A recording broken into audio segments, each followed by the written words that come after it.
alihi wa ashabihi wa man tabi'ahum bi ihsan ila yaumiddin. Amma ba'd. Qala Allah Ta'ala fi kitabihil karim wa huwa asdaqul qailin. A'udzu billahi minasyaitonir rajim. Bismillahirrahmanirrahim. La in syakartum la azidannakum wa la in kafartum inna 'adzabi lasyadid. Shadaqallahul azim. Yang sama-sama kami hormati dan kami ta'zimi guru kami tercinta Ustaz Bin Ibrahim Mata'allah fituli hayati. Yang sama-sama kami hormati pula Ketua DKM Masjid Miftahul Jannah Ustaz Namin beserta jajarannya. Semoga Allah Subhanahu wa Ta'ala sehatkan beliau, Allah panjangkan umurnya sehingga mampu mengemban amanah yang suci ini dengan sebaik-baiknya. Begitu juga yang tidak saya lupa MC konten kita. Jadi kalau bapak-bapak kesulitan nyari MC, ini ada nih Ustaz Rusti. Ya, kita doakan juga semoga beliau disehatkan Allah, dipanjangkan umurnya dan dijadikan keluarganya sakinah mawaddah warahmah. Begitu pula yang sama-sama kami hormati santriwan dari Pondok As-Sakinah yang di bawah pimpinan Dr. Habib Bagja Wijaya. Kita doakan juga semoga beliau semuanya disehatkan Allah Subhanahu wa Ta'ala, dipanjangkan umurnya, dan para santri-santrinya, santriwan dan santriwati menjadi putra dan putri yang soleh dan solehah, yang selalu bermanfaat bagi agama, nusa dan bangsa, wabil khusus bagi kedua orang tuanya. Begitu pula yang sama-sama kami hormati dan kami ta'zimi pula para orang tua kami yang mohon maaf tidak dapat sebutkan namanya satu persatu, namun tidak mengurangi rasa hormat dan ta'zim al-fakir. Alhamdulillah, segala puji bagi Allah Subhanahu wa Ta'ala. Kita semua diberikan kesehatan sehingga pada malam yang berbahagia ini sama-sama bisa hadir di tempat yang mulia ini. Semoga dengan hadirnya kita segala dosa-dosa kita diampuni Allah Subhanahu wa Ta'ala, dan kita tergolong umat baginda Rasul sallallahu alaihi wasallam yang akan memasuki pintu surganya Allah min ghairi hisab, tanpa dihisab oleh Allah Subhanahu wa Ta'ala. Salawat dan salam tak lupa kita haturkan kepada kekasih kita, junjungan kita Nabi besar Muhammad sallallahu alaihi wasallam, yang karena beliaulah alam semesta ini diciptakan. Jamaah yang dirahmati Allah Subhanahu wa Ta'ala, untuk mempersingkat waktu silakan dibuka kitab Masyhuriyahnya halaman 14 baris yang ke-10 12 nih. Tahu berapa? Ya, baris itu dah. Ya, halaman 14. Lihat aja tuh yang bagian bahasa Arabnya ada yang di bold, ya bagian tengah-tengah paragrafnya. Bismillahirrahmanirrahim. Qala al-musannif rahimahullah wa nafa'ana bihi wa bi ulumi fid dharain amin. Al-haditsu ar-rabi'a asyar. Hadis yang ke-14. Jadi pada sebelum pertemuan sebelumnya kita sudah membahas hadis yang ke-13, yang mana pembahasannya tentang kuburan, ya, orang yang mati habis itu dikuburin, kemudian seorang anak ini ditinggalkan oleh ayahnya, mengantarkan jasadnya sampai liang lahat. Namanya manusia pasti adanya keluh kesah.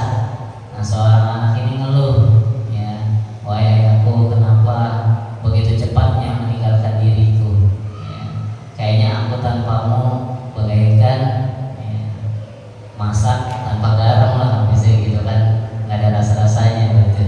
Dan ketemulah oleh Hasan al-Basri saat itu sedang duduk dan melihat dan mengikuti sampai ke prosesi penguburan, dan setelah itu mendengarkan curhatan seorang anak yang begitu cerdas. Ternyata curhatannya itu menurut Hasan al-Basri kurang layak untuk disampaikan kepada orang yang sudah wafat, maka dia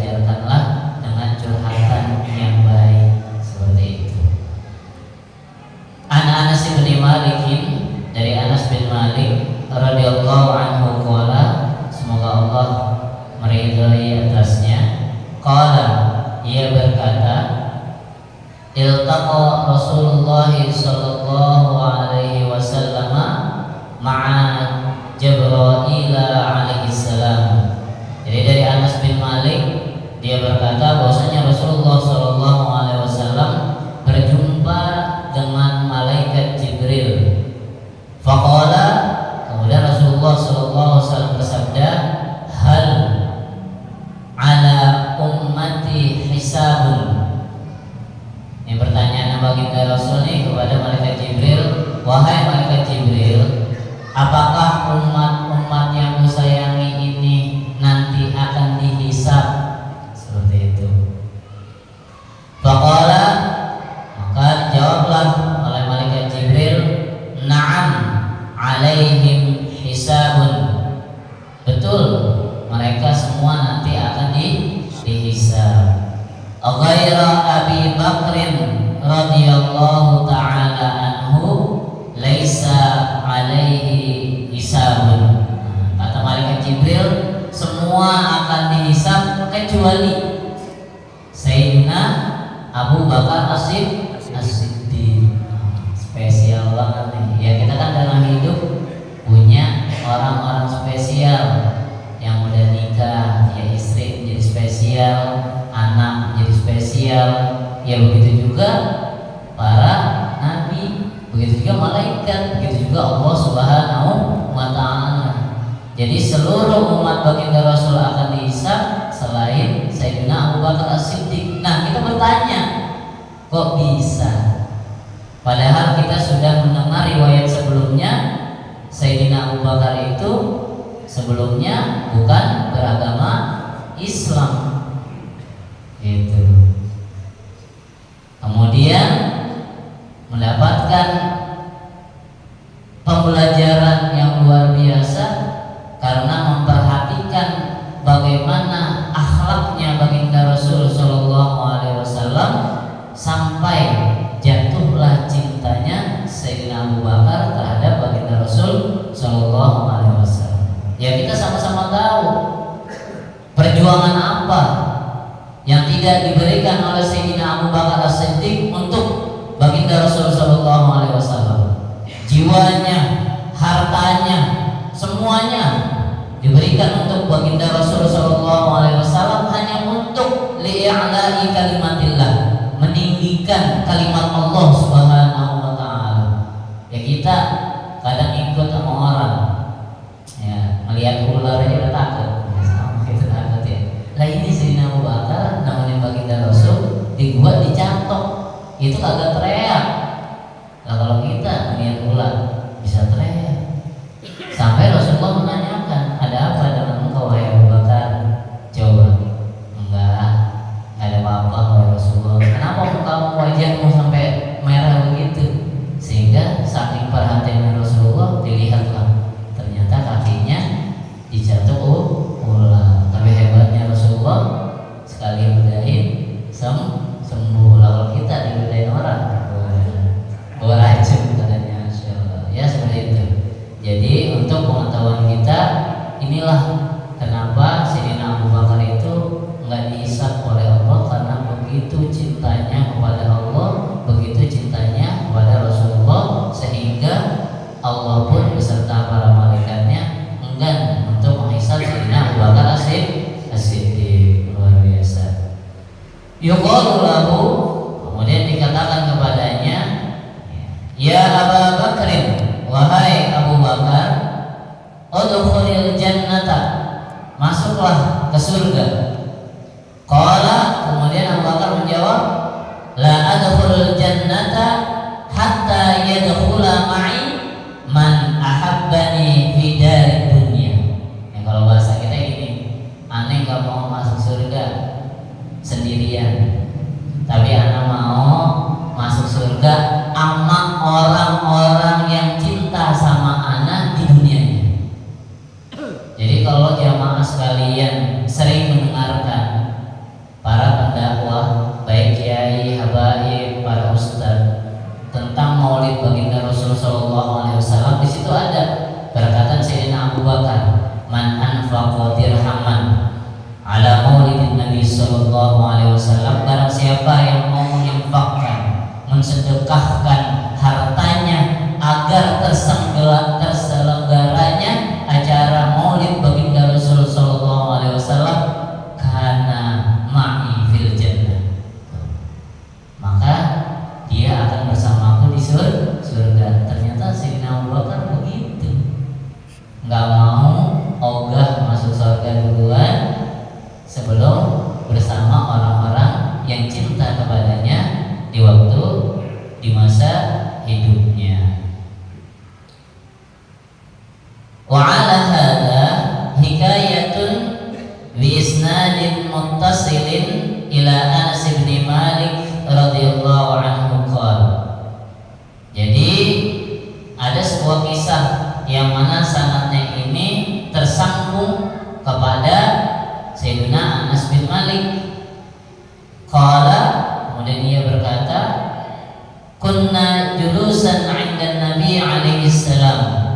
Sesungguhnya kami sedang duduk, ya ngeriung nih kita kayak gini nih, ya. Sesungguhnya kami sedang duduk bersama baginda Rasul sallallahu alaihi wasallam. Id aqbala alaihi rajulun min ashabi. Akhirnya datanglah sahabatnya Rasulullah sallallahu alaihi wasallam, wasaqahu tashaqqabani daman. Nah, datang ternyata betisnya ini penuh dengan darah. Ya, darahnya apa nih? Dia jatuh apa gimana gitu ya? Apa kesandung atau kemana? Apalagi misalkan kita lagi majlis taklim, ternyata ada tiba-tiba datang, Ustaz, betis ana berdarah ini. Ya, pasti kan bertanya, nah, seperti itu. Faqala Nabi alaihi salatu wasallam, maka Rasulullah sallallahu alaihi wasallam bersabda, "Ma ada apa ini?" Gitu. Qala, kemudian lelaki itu sahabat Rasulullah menjawab, "Ya Rasulullah, wahai Rasulullah, inni marartu bikalbati fulanil munafiki." Sesungguhnya aku lewat yang mana di situ ada anjingnya fulan. Yang dimaksudkan si fulan ini menurut lelaki itu adalah orang munafik. Jadi jangan sembarangan mengucapin orang munafik, tapi kita lihat kepada diri kita sendiri. Fanahasatni, kemudian aku digigit, yakni adatni, yaitu menggigitku. Faqala Nabi alaihi salatu wassalam, kemudian Rasulullah SAW bersabda, ijlis, karena Rasulullah dengerin, yaudah kalau bahasa kita duduk gitu. Fajalasa baina yaday Nabi sallallahu alaihi wasallam. Namanya orang ngadep, duduknya di mana?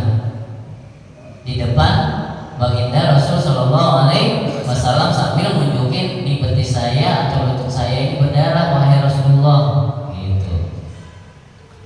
Falamma kana ba'da sa'atin, ketika setelah 1 jam, jadi dia curhat tuh, dan lewat 1 jam, id aqbala rajulun akharun min ashabi, datang lagi sahabat yang lain sama juga, wasaqahu tashaqqabani daman.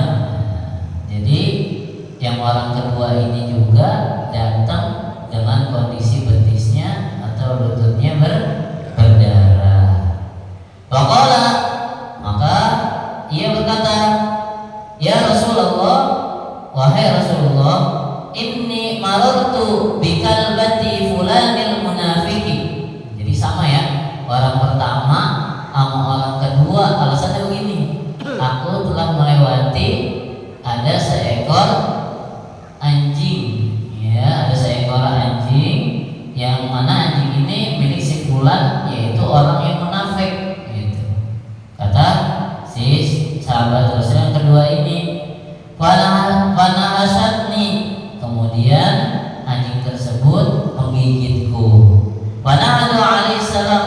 Nah, namanya nih, kalau kita punya sahabat dicolek sama orang marah nggak? Marah. Begitu juga Rasulullah. Tuh sama sahabat saking sayangnya begitu. Ngelihat berdarah langsung berdiri. Fanahatu alaihissalam faqala li ashabi. Kemudian Rasulullah bersabda kepada para sahabatnya, halamu bina. Gitu. Halamu bina. Kata Rasulullah, ila hadhil qalbah hatta naqtulaha. Ya, kalau bahasa orang kita gas, ayo gas gitu. Ayo berangkat. Kita paranin tadi. Siapa orang yang buat kaki ente berdarah? Gitu kalau bahasa Rasulullah. Tapi karena tadi Rasulullah dapat ceritanya kata digigit anjing, maka kata Rasulullah, ayo kita paranin anjingnya, kemudian anjing itu kita bunuh. Gitu. Belum selesai nih, jangan habis itu negatif sama Rasulullah. Ternyata Rasulullah dikit-dikit membunuhkan. Faqamu kulluhum. Nah, kemudian para sahabat yang saat itu berada di majelis itu berdiri semuanya. Ya, wa hamala kullu wahidin sayfahu.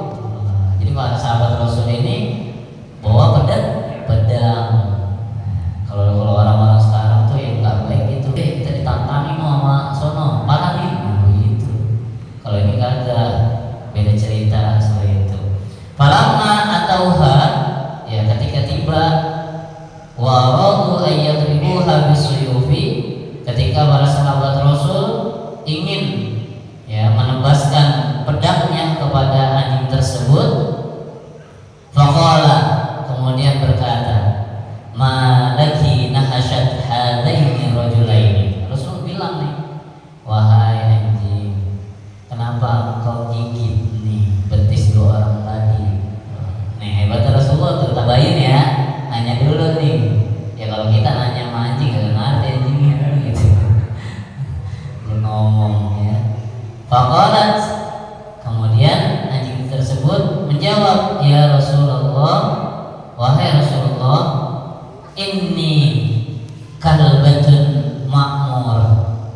Sesungguhnya aku adalah seekor anjing yang mendapatkan perintah.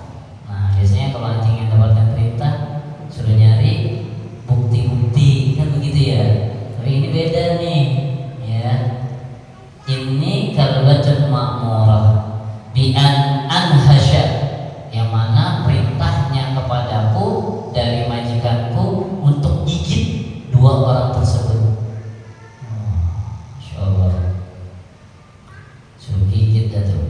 Man sabba Abu Bakrin wa Umar radhiyallahu taala anhuma. Jadi si anjing ini suruh gigit dua sahabat Rasul itu karena dua sahabat Rasul yang menghadap Rasulullah tadi mengadukan bahwasanya dia digigit, ternyata dia menghina Sayyidina Abu Bakar dan Sayyidina Umar bin Khattab. Jadi kita jangan macam-macam nih. Tidak ada orang ulama kita hina-hina. Ini pelajaran buat kita.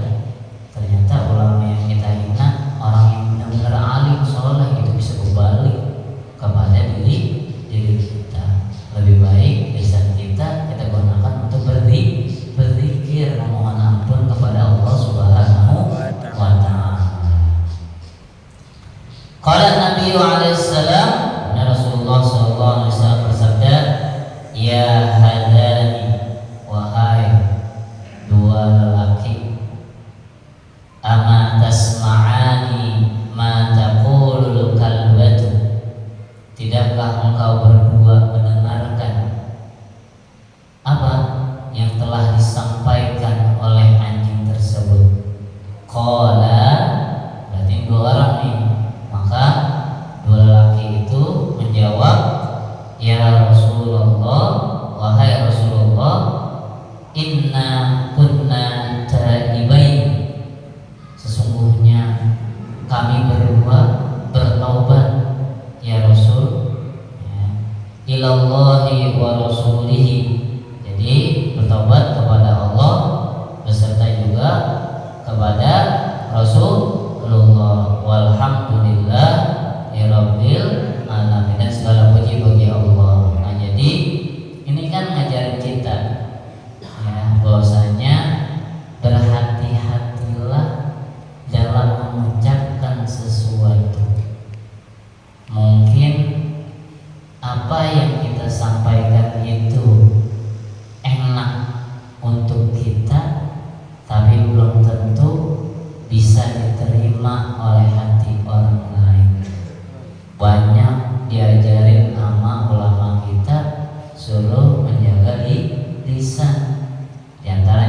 Syafi'i bilang ihfaz lisanaka wahtaris min labsihi fal mar'u yaslamu min lisanihi wa yaqtur.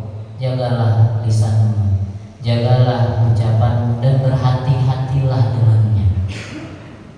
Sesungguhnya seseorang itu akan selamat dengan lisannya dan juga akan celaka dengan lisannya. Nah, nanti bisa dibuka dah. Insya Allah sih di sini pada hafal surat Al-Humazah ya, wailul likulli humazatil lumazah. Celakalah bagi orang yang suka, setiap orang yang suka mengumpat ya, suka ngomongin orang, suka nyela orang. Usikum wa iyaya sama ya, saya pribadi banyak salahnya, namanya manusia, makanya perlu adanya diingatkan. Beruntunglah kita di sini banyak orang-orang tua kita yang selalu ngarahin, yang selalu ngayomin agar kita hidup guyup, rukun, aman, dan kita semuanya sama-sama kembali kepada Allah dalam keadaan husnul khatimah. Jemaah yang dirahmati Allah Subhanahu wa taala, mari kita perbaiki lagi diri kita. Semoga tahun ini lebih baik dari tahun sebelumnya dan kita tidak tergolong menjadi orang-orang yang merugi, tapi kita tergolong menjadi orang-orang yang beruntung dan masuk ke surganya Allah tanpa hisab. Amin ya rabbal alamin. Syukran. Ada ini. Assalamualaikum warahmatullahi wabarakatuh.